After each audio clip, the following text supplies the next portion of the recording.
déjà eu lieu, que nos sillons sont bien arrosés pour recevoir la puissante semence de cette parole divine, qui n'est pas parole d'homme, mais nous devons la recevoir comme étant ce qu'elle est véritablement, la parole du Dieu vivant.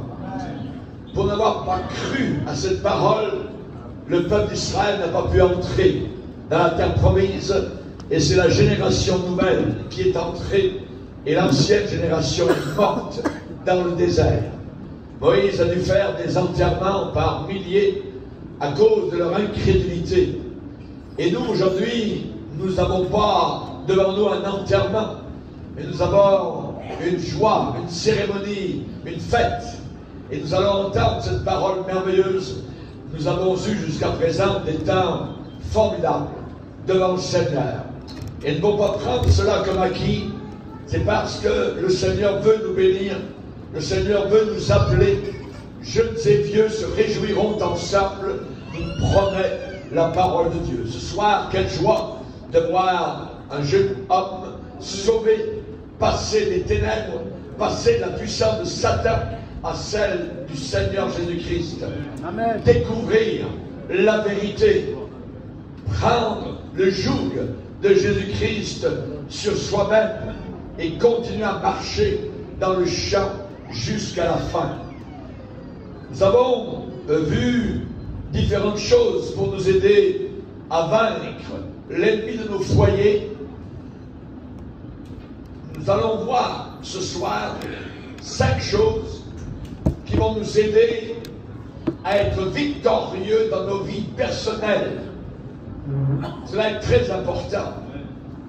L'important n'est pas de commencer avec le Seigneur. L'important est de continuer et d'achever. De peur que les moqueurs autour de nous disent « Ah, il a commencé et il n'a pas achevé. » L'apôtre Paul pouvait dire « J'ai achevé la course. » Jésus pouvait dire à son Père « J'ai achevé l'œuvre que tu m'as donné à faire. » Dans Jean 17. Une fois que nous connaissons le Seigneur, il faut marcher jusqu'au bout. Comment marcher jusqu'au bout? S'il y a une chose que je n'arrive pas à comprendre, ce sont les rétrogrades. Je n'arrive pas à comprendre un rétrograde qui, après avoir été inondé par l'amour de Dieu, se détourne de cet amour, retourne vers un amour qui l'attire de nouveau, le monde. Démas a fait défection. Paul a écrit sur le parchemin dans la prison, et je peux quasiment entendre le grattement de sa plume alors qu'une larme coule. Timothée, écoute bien. Tu connais Démas. Il a été mon compagnon de bataille, de combat. Il était mon ami de prédication. Il a prêché lui-même. Il m'a abandonné par un amour plus grand que celui qu'il avait. L'amour pour le monde. Un monde pervers. Un monde corrompu. Un monde sale. Il a préféré cela à l'amour de Dieu. Les lumières de Thessalonique ont brillé plus fortement à ses yeux que les lumières de la Nouvelle Jérusalem.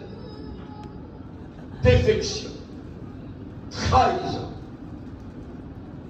Nous allons voir à la fin des temps de plus en plus ce qu'il y a dans les tripes des chrétiens. S'il fallait aller jusqu'à la mort,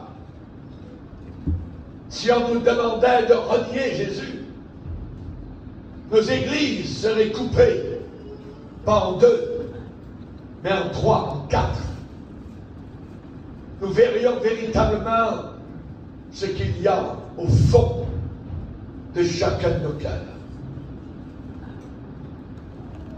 Quand le Seigneur a dit à l'église de Smyrne, le diable va jeter quelques-uns de vous en prison pour une période. Toi, sois fidèle jusqu'à la mort. Ne bouge pas tes positions pour protéger ta vie, protéger ton travail. C'est Dieu en premier et le Seigneur ne prendra jamais la deuxième place. Nous avons entendu parler de ces chrétiens martyrs dans le Colisée à Rome et ailleurs, dans l'Empire gréco-romain, serrés les uns contre les autres, autour de leurs dirigeants, leurs pasteurs, alors que les lions là-bas au bout de l'arène sortaient et que la foule était en délire en face de ce qui allait arriver. Mais devant la bouche et la gueule puante de ces faux, les chrétiens résistaient jusqu'à leur sang, jusqu'à leur mort. Aux arènes de Lyon, Blandine, une jeune fille chrétienne, on lui a demandé de renier Jésus devant la foule. Tout ce qu'elle disait, je suis chrétienne, je suis chrétienne. On a fait sortir les taureaux. Les taureaux sont venus sur elle, l'ont balancé dans les airs au bout de leur corps. Le sang a coulé, son corps était déchiré. Et avec le peu de force qu'elle avait encore, elle criait, je suis chrétienne. Sois fidèle jusqu'à la mort. Et je te donnerai la couronne de la vie éternelle.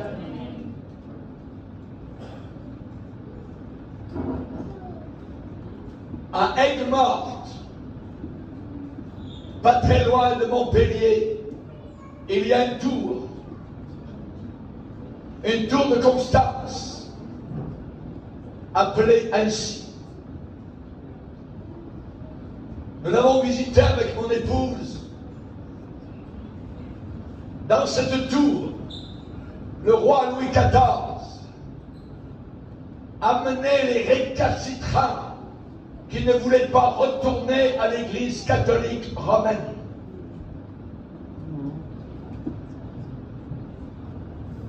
Il y avait une femme qui venait des Cévennes, une grande chrétienne, Marie Durand. Dans cette tour, elle a écrit sur la pierre, et vous pouvez lire ce mot aujourd'hui encore, résister. Pendant plus de 30 ans, elle a résisté. Les curés, les prêtres venaient en disant, nous allons vous donner l'Eucharistie. Vous sortirez de prison si vous allez à la messe. Jamais. Elle avait connu la vérité. Amen. Et elle ne braderait pas cette vérité. Pour rien au monde. Amen. D'autres femmes étaient enfermées avec elle. Elle connaissait dans son cœur des psaumes de la Bible par cœur. Et elle pouvait les écrire sur les murs pour encourager les autres femmes.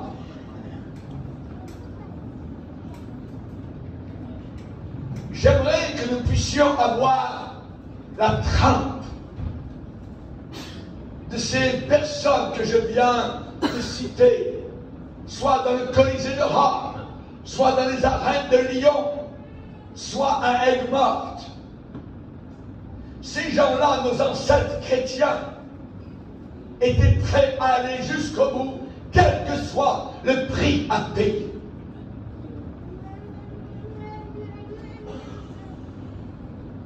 Et j'aimerais ce soir vous indiquer le chemin de la victoire. Pas la victoire parce que nous sommes ici dans cette convention, mais une victoire que nous aurons demain, après-demain, le mois prochain, continuellement. Comment avoir une victoire continue? Il existe un modèle de vie, un genre, une manière de vivre journalière pour être toujours dans la victoire. Il y a le berceau et bientôt il y aura le tombeau. C'est un temps très court. David dit que nos jours sont comme à peu près devant Dieu comme la largeur de notre main.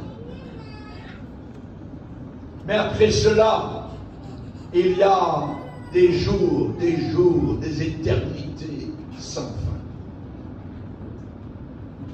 Alors on ne peut pas jouer avec Satan, avec le diable, avec les démons, avec les fausses doctrines, avec l'écuménisme. Pour quelques jours ici-bas sur terre. Et perdre tout à la fin. Alors il y a un modèle. Si je veux être un chrétien en bonne santé spirituelle, un témoin efficace, un soldat puissant qui marche sur les serpents et les scorpions, alors c'est chaque jour que ça se passe. Chaque jour. Pas seulement le dimanche. Chaque jour. Dans le psaume 71, nous lisons cela: que ma bouche soit remplie de tes louanges, que chaque jour elle te glorifie.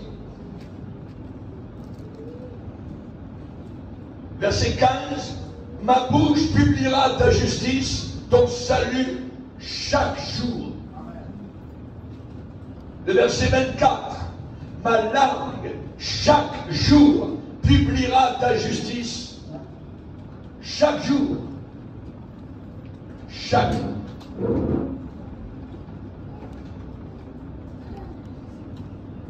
Exactement comme certaines choses doivent être faites chaque jour pour votre hygiène personnelle. Même mon petit chat, il se lave chaque jour. Et il y a des choses à faire chaque jour dans nos vies chrétiennes pour être des victorieux. Il y a une sorte de routine journalière pour se raser, se laver, et ainsi de suite. Pour rester en forme physiquement, il y a un horaire journalier que je dois respecter. Je dois avoir des exercices spirituels si je veux rester dans la victoire. Continuer à être vainqueur, à marcher dans la victoire. La Bible promet que nous pouvons être plus que vainqueurs. Amen.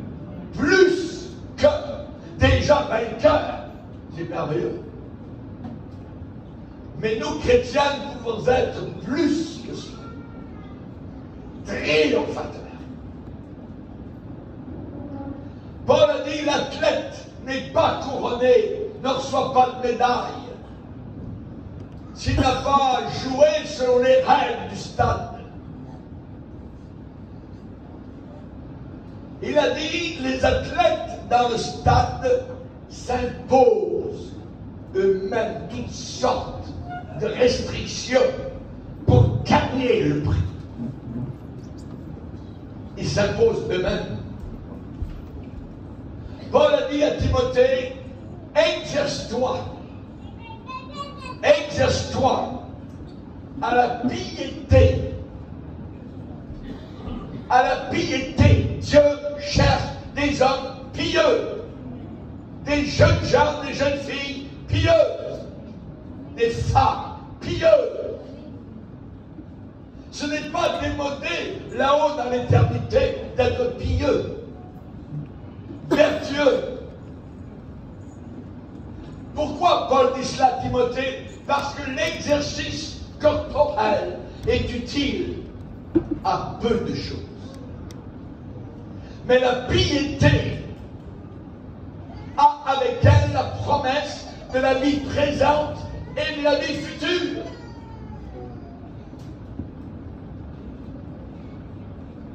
Ces exercices spirituels ne peuvent pas être faits uniquement dans des conventions ou une fois par année ou 2 fois. Ça ne peut pas se faire uniquement, sporadiquement, périodiquement, dans un effort d'édification, d'évangélisation. C'est jour après jour. Jour après jour. Un jour à la fois. Vous ne vivrez jamais votre vie chrétienne une année à la fois. C'est toujours un jour à la fois. Jésus a dit, à chaque jour suffit sa peine. Un jour à la fois. Premier conseil, chaque jour, offrez votre corps, your body. Offrez votre corps à Dieu. Ce corps est le temple du Saint-Esprit. Le Saint-Esprit y réside à l'intérieur depuis votre nouvelle naissance. Chaque jour, je dois m'offrir fraîchement, nouvellement au Seigneur. Dans l'Ancien Testament, il y avait des instructions qui étaient données aux sacrificateurs d'Israël. Offrir chaque jour une offrande brûlée à Dieu. Un animal. La Bible parle d'holocauste perpétuel. La Bible anglaise dit daily burnt offerings. Des offrandes brûlées chaque jour. C'est toujours une nouvelle journée, avec de nouvelles responsabilités. Nos journées, nos mois, nos années ne sont jamais des copies conformes. Papier collé, non. C'est toujours différent. Vous et moi, nous devons commencer chaque jour avec Dieu. Chaque jour avec Dieu. Être à la table du Seigneur. Se nourrir de ce que Dieu nous accorde. Comme Méphibosheth, le boiteux, était chaque jour à la table de David. Chaque matin, tous les matins, la première chose que je dois faire, c'est m'offrir à Dieu. Je t'offre mon corps. Tu m'as formé un corps, ô Dieu, pour faire ta volonté. Pas la nôtre, la tienne. Aujourd'hui, Seigneur, je veux et je vais faire ta volonté avec le corps. En toi, j'ai le mouvement et l'être. Je bouge, Je n'ai pas un fil. Je ne suis pas plugué quelque part à... Non. C'est merveilleux. Nous avons des cœurs qui sont autonomes. Le sang circule. La vie est là. Et ce cœur est habité par le Saint-Esprit. Je dois l'offrir au Seigneur. Je bénis Dieu pour le cœur que j'ai, qu'il m'a accordé. Paul a dit aux chrétiens de Rome qu'il fallait vivre de cette façon. Il leur a dit d'offrir vos corps comme un sacrifice vivant, afin que vous soyez transformés par le renouvellement de l'intelligence. Vous ne pouvez pas vivre sur du pain rassis. Il faut que ce soit frais, renouvelé chaque jour. Chaque jour. Seigneur, pendant la totalité de cette journée, je t'offre tout mon cœur avec toute la capacité d'aimer. Sers-toi de mon esprit pour penser tes pensées à toi. Dirige-moi dans les choix que je dois faire.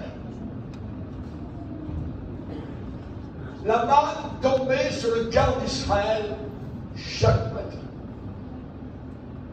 Il ne pouvait pas en garder pour le lendemain. Non.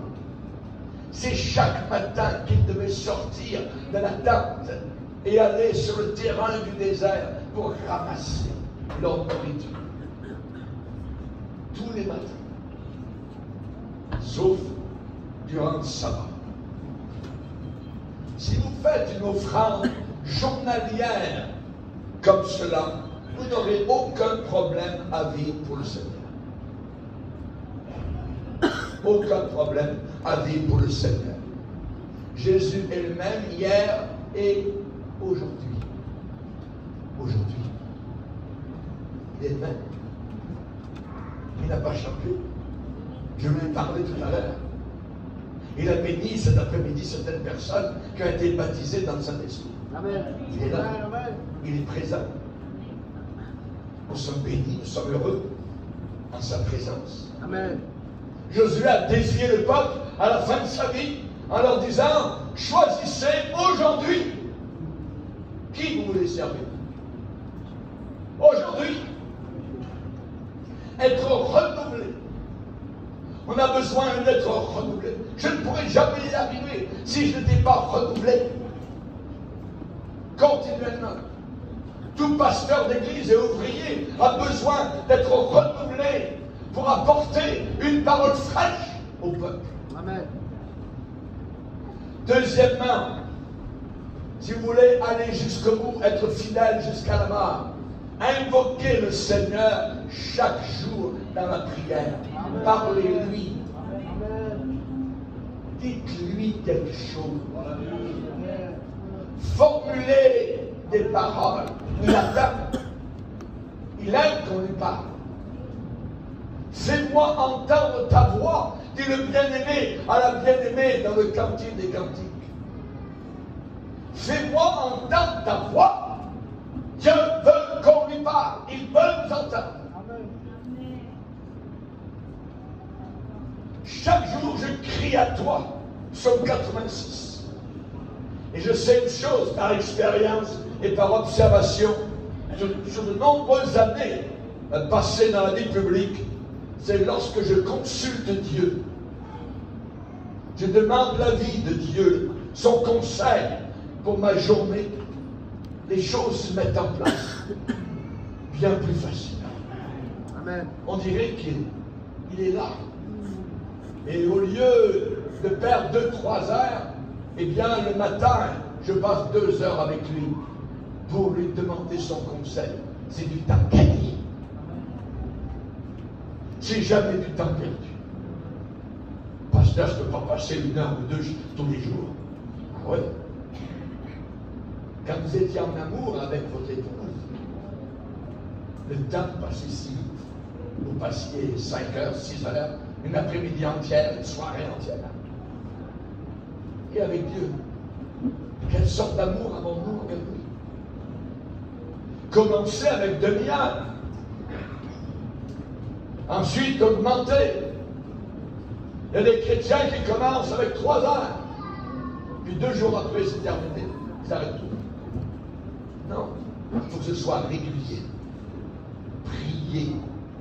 Aujourd'hui, nous vivons dans une église qui ne prie plus. On a fait monter à l'échafaud la réunion de prière. On l'a décapité. Les réunions de prière dans les temps de réveil sont remplies.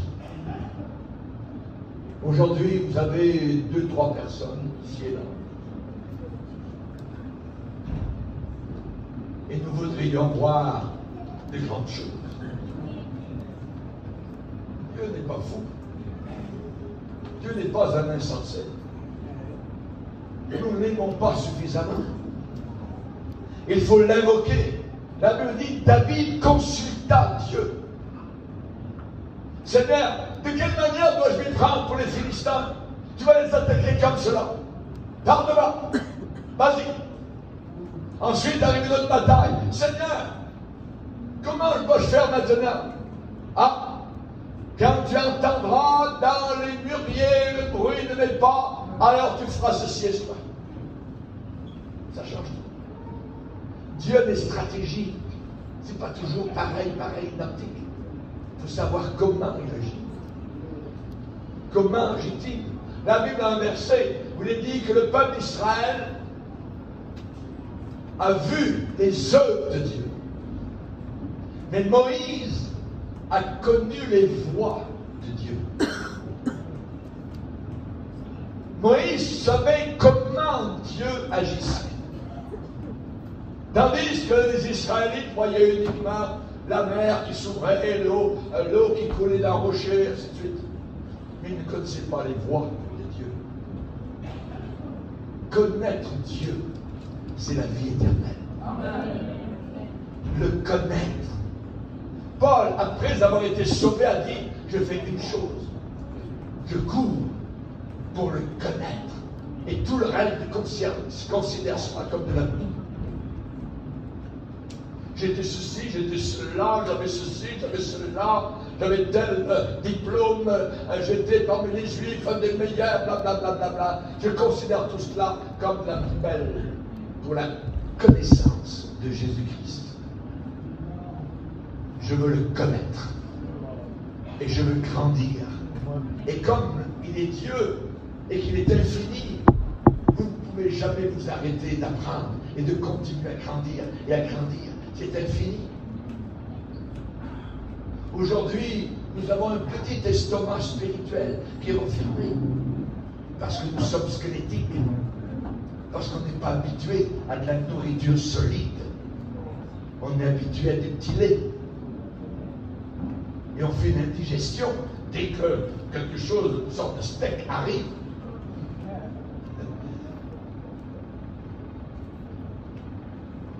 Quand vous consultez Dieu pour votre journée, la lourdeur de la journée s'en va.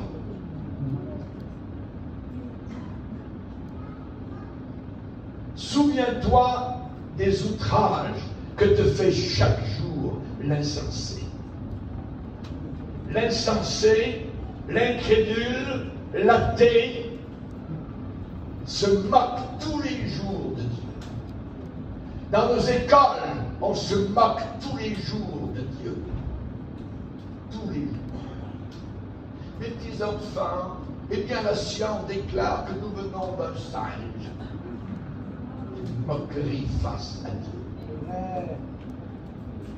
On envoie maintenant des drag queens à l'intérieur de nos écoles pour montrer à nos enfants la sexualité, pour leur montrer des choses horribles que vous ne voudriez jamais voir, même dans votre salon. Tous les jours, on se moque de Dieu. Alors moi, tous les jours, je veux me lever le matin pour le rencontrer et lui parler. Alléluia. Je t'invoque tous les jours, ô Éternel. Chaque jour, vous devez sonder la parole de Dieu. Si vous savez lire, si au moins vous avez appris à lire, alors prenez ce livre. C'est un grand livre. Dieu n'a qu'un livre ici-bas sur la terre. Ce n'est pas le Coran. Ce n'est pas le livre des hindous. Ce n'est pas un livre de science avec un S comme certains. C'est la Bible. C'est un livre bon qui commence avec B. C'est un bon livre. Amen. C'est ce livre que nous devons lire à nos enfants le soir avant qu'ils s'endorment. Amen. Ils dormiront très bien. Amen.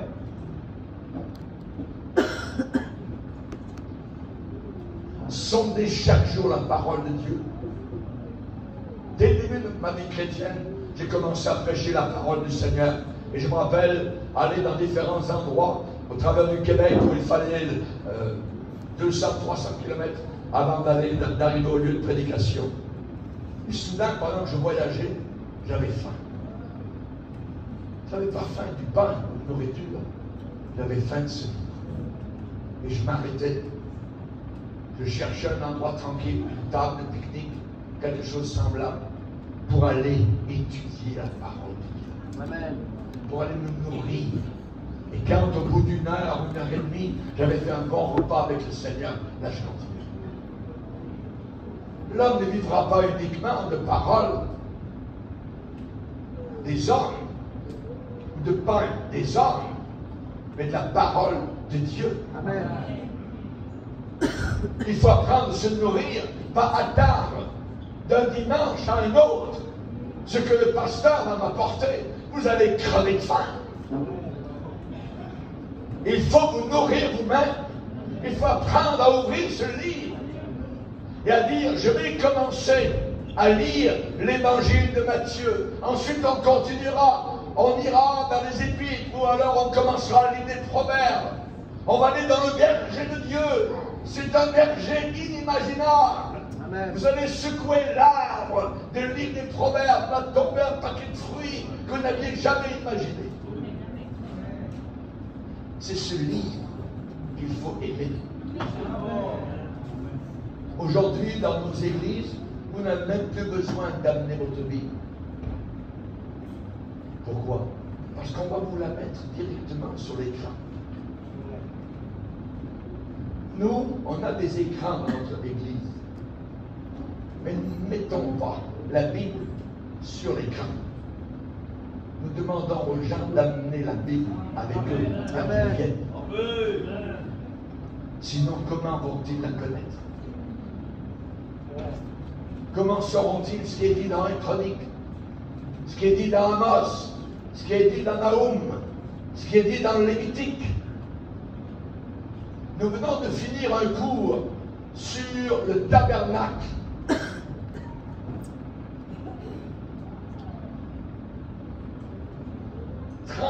Leçons, juste là-dessus. Savez-vous combien de chapitres sur la création dans la Bible? Un chapitre. Sur la création du monde. Sur le tabernacle, il y en a environ 50 chapitres. Il doit y avoir quelque chose là-dedans. Mais il faut que j'y aille. Il faut que je le sonde. Et nous avons, depuis le Covid, on ne s'est pas roulé les pouces, on a dit, il faut faire quelque chose pour aider nos chrétiens. On va monter une école biblique en ligne. Comme ça, les chrétiens vont apprendre à connaître leur Bible. Et actuellement, on est en train d'achever la 4e année. Nous avons 170 étudiants au travers du monde.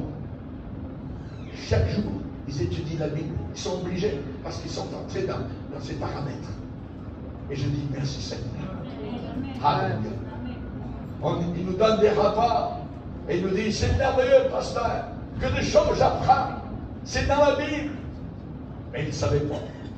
Ils ne connaissaient pas les trésors qu'il y a. Si vous voulez être vainqueur, il faut offrir votre corps chaque jour au Seigneur. Il faut prier chaque jour, étudier la Bible chaque jour, chaque jour. Soyez des étudiants de la parole de Dieu. Alléluia. Ensuite, si vous voulez aller jusqu'au bout, comme Marie Durand à Aigues-Mortes, comme Blandine à Lyon, et les autres à Rome. Il faut chercher, écoutez bien, à mourir chaque jour. Cherchez à mourir chaque jour. Vous dites, pasteur, ça n'a pas de sens. Je vais vous expliquer. Jésus a dit, si le grain de blé ne tombe pas en terre et ne meurt pas, ne porte pas de fruits. Vous mettez un grain de blé sur le sol, comme ça, il n'y aura rien. Il va sécher sur place. Il faut qu'il soit enterré. Il faut qu'il soit oublié. Il faut qu'il meure. Et de la mort va sortir, jaillir, pas un grain, mais 100 grains, 200 grains. Pour un seul. Apprendre à mourir chaque jour. C'est quelque chose. Le grand prédicateur de l'ombre, Spurgeon,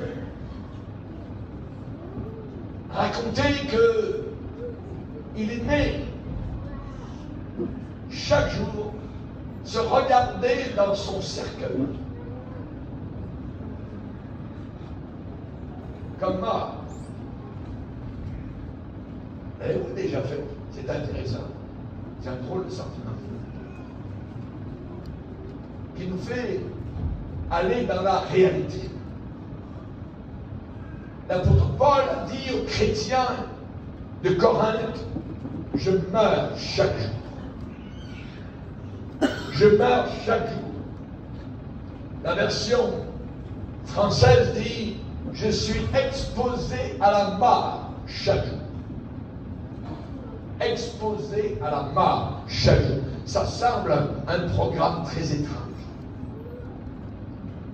Nous voulons tous vivre chaque jour. Nous voulons tous remplir nos 24 heures avec autant de gains possibles, d'excitation, de joie possible. C'est vrai. Mais Jésus nous a dit quelque chose. Il est venu pour nous donner la vie en abondance. Alors je suis devant un paradoxe. Je ne comprends pas.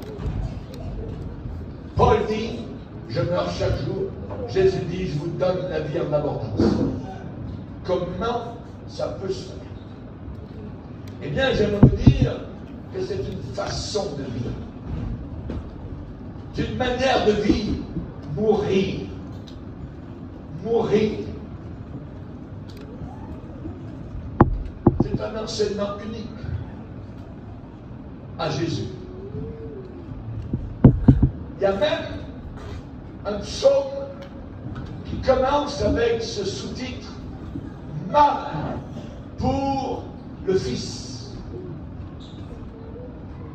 Mort pour le Fils. Ça veut dire que le chrétien est différent de toutes les philosophies que l'on peut trouver sur terre. Personne ne peut vivre en même temps pour lui et pour Dieu. C'est impossible. Vous ne pouvez pas vivre pour vous-même et vivre pour Dieu. Rappelez-vous l'homme riche. Jésus a dit, il y avait un homme, il y avait tellement de récoltes, tout ça, il dit, je ne sais pas quoi faire, je vais détruire une petite grange et je vais construire des entrepôts bien plus grands, ainsi de suite. Et il lui a été dit, cette nuit même, ton âme te sera redemandée. Et ce que tu as amassé, ça va être pour qui? Jésus conclut en disant, voilà quelqu'un qui est riche pour lui-même, mais qui n'est pas riche pour Dieu.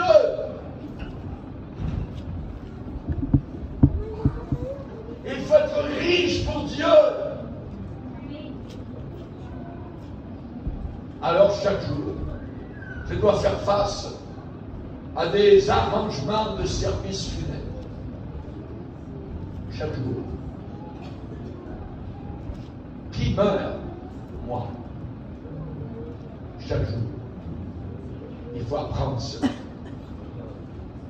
Enterrer l'orgueil, la flatterie, la jalousie, enterrer l'amertume, les ressentiments, l'insoumission, la rébellion, les sentiments blessés, on enterre ça.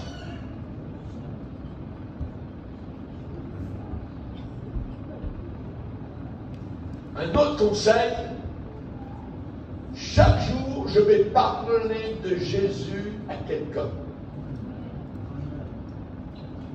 Vous allez voir. Dans notre école biblique, en ligne, j'ai préparé un cours sur l'évangélisation. Et au début du cours, je demande à chaque leçon, il y en a 17, que l'étudiant ou l'étudiante témoigne à 3 personnes. Chaque fois que la personne fait une leçon, il faut qu'elle ait témoigné à 3 personnes. Je peux vous dire que les gens sont étonnés. Parce qu'ils n'avaient jamais vraiment témoigné de façon systématique à quelqu'un. Et là, ils sont obligés de le faire. On leur demande dans l'école publique. Chaque jour, 3 personnes. C'est merveilleux. Vous allez voir qu'il y a des gens qui sont très intéressés. Peut-être vous recevrez des claques, mais c'est pas grave, j'en ai reçu. Un jour, j'ai fait du porte-à-porte. J'ai monté un escalier, je suis passé par une porte en bas. Je monte l'escalier, j'arrive à une autre porte. J'ouvre, il y avait un monsieur qui était au fond. Je dis, je viens pour vous parler de Jésus pour l'éternité. Il se lève de son siège, il court vers moi, il me pousse dans l'escalier, et j'ai fait du porte à porte. Et je suis arrivé dans la neige, avec mes lunettes, je ne savais pas où les tirer, tout avait passé. Mais j'ai continué, je suis allé à la maison voisine, j'ai continué à parler de Jésus. Amen. Un jour, on m'a mis en prison pour avoir parlé de Jésus. J'étais étudiant moi-même de l'école biblique dans une ville appelée au nord du Québec, Sanitaire. Et j'ai aidé un pasteur âgé durant tout l'été. À l'église, j'ai prêché, tout ça. Et durant la journée, eh bien, je faisais du porte-à-porte pour parler de Jésus. Il n'y a pas une seule porte qui était ouverte. Tous refusés. Alors j'ai dit, je vais aller là où il y a des enfants, à l'aréna, et là où ils jouent, tout ça, et je vais leur parler de Jésus. Quelqu'un a téléphoné à la police, et la voiture de police arrive. Jeune homme, arrive ici, montez. Et ils m'ont emmené en prison. Je ne suis pas resté longtemps, peut-être une couple d'heures, environ 2 heures, ils m'ont sorti. Mais c'est pas grave, j'ai continué après, à continuer à parler de Jésus. Il faut savoir où est-ce qu'on veut aller. Il faut savoir persévérer. Il ne faut pas avoir peur, parce que Dieu ne va pas donner un esprit de timidité. Quand Paul était découragé à Corinthe, le Seigneur lui parla en pleine nuit. Et lui dit, Paul, prends courage, ne te tais pas. Ne te tais pas, j'ai un peuple nombreux dans cette ville. Ne te tais pas. Nous voulons nous taire. Nous voulons reculer. Non, recule pas, mon frère. Ne recule pas, ma soeur. Continue à parler de Jésus. Parle de Jésus. C'est le Sauveur. C'est le Sauveur. Il nous a aimés. Il est puissant. Arrive que pourra. Pierre et Jean en faisaient une pratique.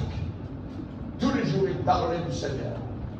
Dans Acte 5, il est dit, chaque jour dans le temple et dans les maisons, et n'arrêtez pas d'enseigner et d'annoncer la bonne nouvelle de Jésus. Chaque jour. Chaque jour. On a perdu ça.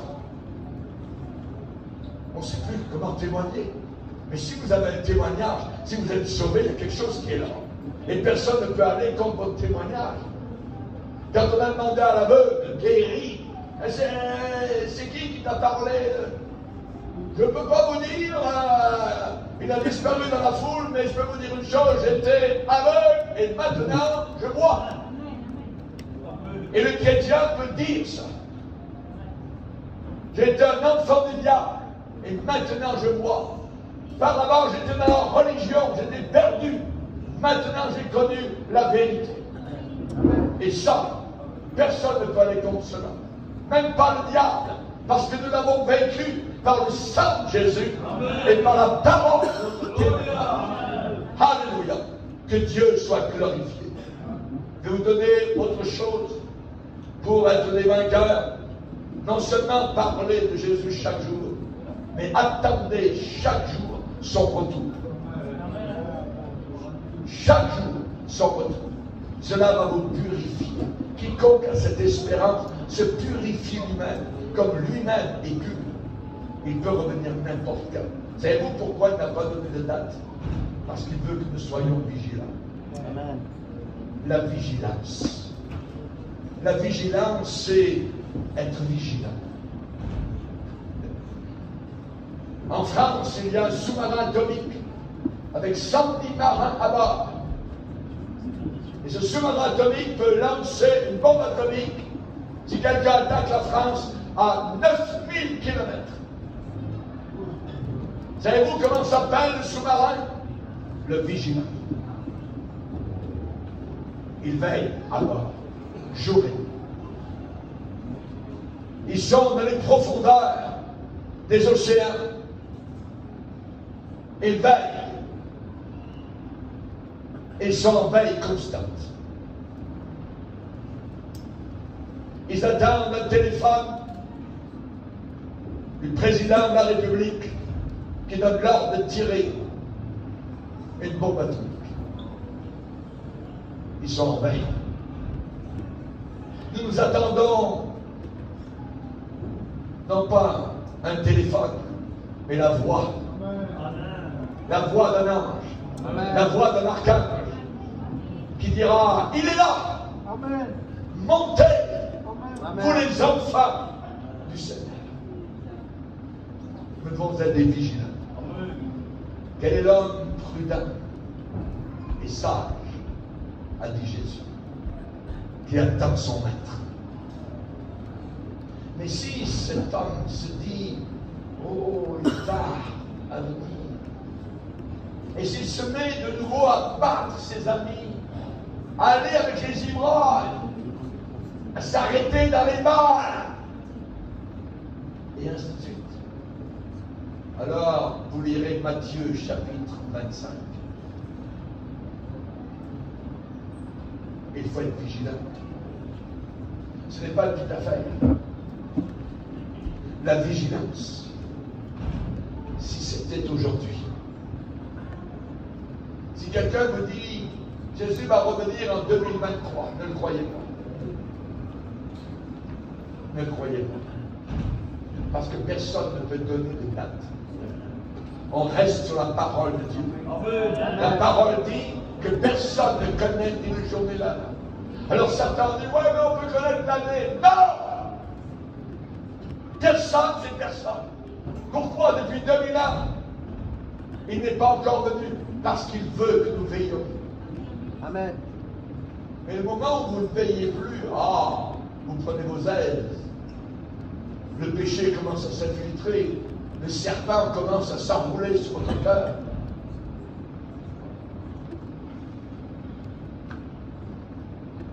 Il y a une femme aux États-Unis, elle avait acheté un boa de 4 mètres.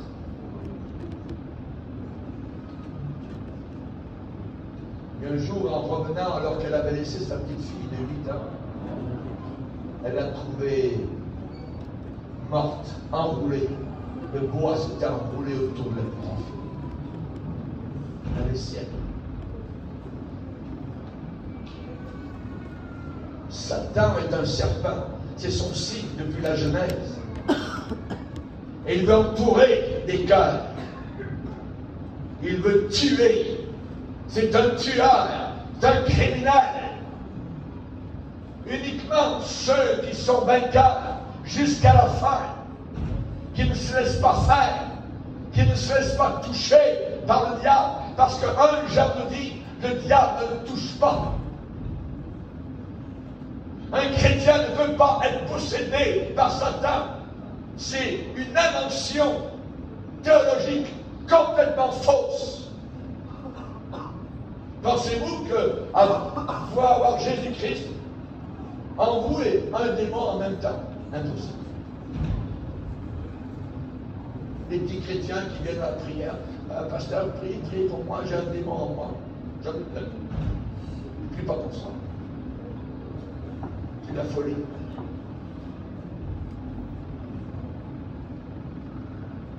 Les gens des péchés, ils doivent les vaincre, les œuvres de la chair. Ça ne partira pas avec un coup de baguette magique. C'est nous les chrétiens qui devons combattre, qui devons être remplis. La Bible dit, faites mourir par l'esprit les actions de la chair. Comment un bateau avance-t-il? En repoussant de l'eau. Il avance. C'est quand vous repoussez ce qui est mal en vous et que vous remplissez cela du Saint-Esprit que vous avez la victoire. Ce n'est pas des coups de baguette magique. Pasteur, je suis un voleur, vous allez vous prier pour moi, paf, comme ça je volerai jamais de la vie. Tu vas continuer à voler, c'est toi qu'il faut faire ce travail.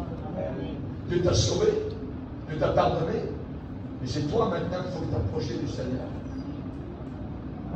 Ne marchez pas sur la chair, c'est la mort, mais marchez sur l'esprit. Alléluia. Vous savez, il faut attendre le Seigneur. Eutychus était un jeune homme qui était assis sur la fenêtre. Il écoutait le pasteur prêcher, c'était Paul. Et en même temps, de l'autre côté, il regardait dans la rue. Je peux l'imaginer à côté, à la fenêtre, avec les gens comme cela. Ah, Paul, oui, tout ça, Jésus, la croix, tout ça. Ah, tiens, qu'est-ce qui passe dans la rue? Tiens, il y a quelqu'un qui vient de se battre.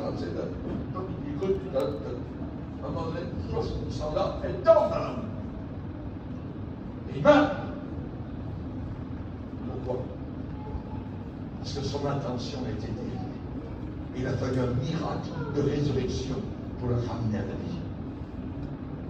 Le diable, il veut que notre attention soit un peu Dieu, un peu la Bible, mais un peu là-bas, ainsi de suite, puis on oublie, puis le bois commence à s'enrouler.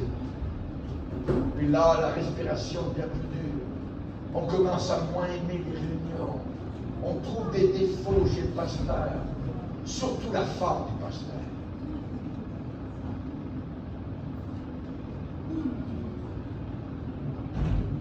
J'aimerais vous dire que Satan est ruse. Il faut prier pour vos pasteurs. Il faut prier pour les épouses des pasteurs, pour leur famille, leurs enfants. Le frère qui est venu tout à l'heure, c'est un papa. Il a prié pour son fils pendant des années. Dans cette convention, il a accepté le Seigneur. C'est formidable. Mais il faut continuer. Il ne faut pas lâcher. Voilà les prérequis tous les jours. Tous les jours. Tous les jours. Il faut que je grandisse. Il faut que j'aille plus loin dans le Seigneur. Et sur la tête.